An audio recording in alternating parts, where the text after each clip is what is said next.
councillor. You don't have to hold a position.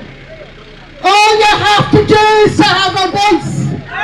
All you have to do is to organise. And all you have to do is be brave enough to speak up, to break down the rottenness in this system that drives people. It drives people into poverty. It drives our elderly to freeze to death, to wonder whether they can eat, to seek care in a bloody care home where you meet your death because they didn't give people vaccinations or test them, and they ended up dying by their thousands. A system whereby the hopes and dreams of our youth, of our kids and their kids are absolutely dashed and turned into misery. And we don't just have the Tory government to be held responsible. It is just the Tory government that's held responsible. I've been a Labour Party member for a long, long time. It's never been perfect.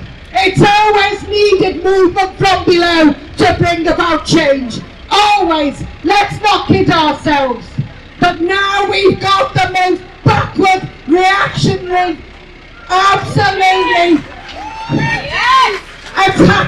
openly attacking our class, openly betraying our class, openly lying to us about how they will, what will they do as members of Parliament representing us when we go to the ballot box and so on. All we have to do, I think what we've got to do now, we've got to become hate preachers. We've got to preach against a rotten system, a system that does this, that kills people, that's destroying the planet, that treats people not like human beings. We have to preach hatred towards it, but we also have to paint a picture of socialism, a picture of a society whereby we are all equal, whereby we have free health service at the point of need.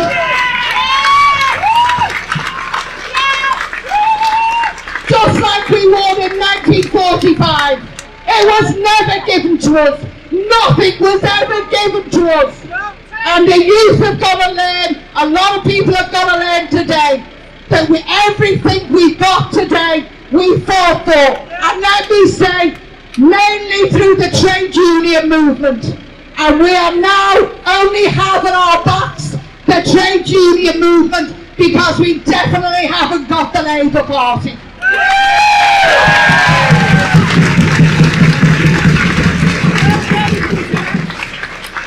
I've never held a position. I've never held a position in the movement.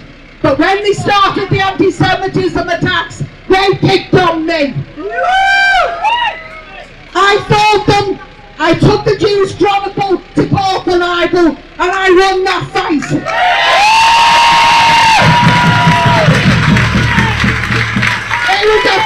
It's a filthy, dirty trick to play on people. And nobody least of all than Jeremy Corbyn, who is absolutely the antithesis of all these names they keep calling him.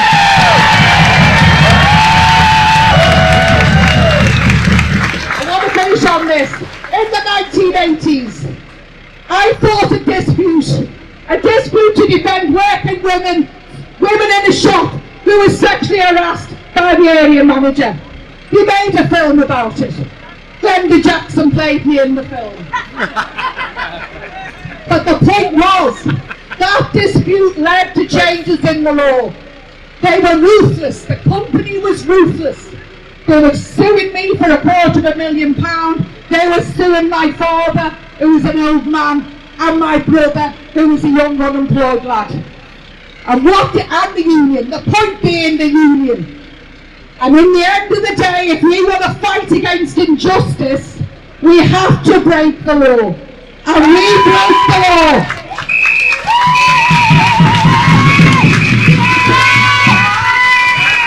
We broke the law, the anti-trade union laws.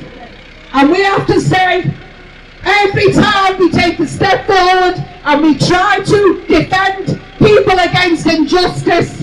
If you have to face the consequences, you face the consequences. I never worked again.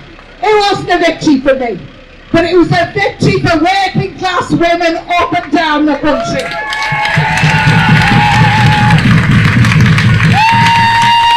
And the only trouble is now the anti-trade union laws make us very difficult to defend people in work. And if we have to break the anti-trade union laws, we do it. And all I'd say is, I don't abuse my, I can go on all day.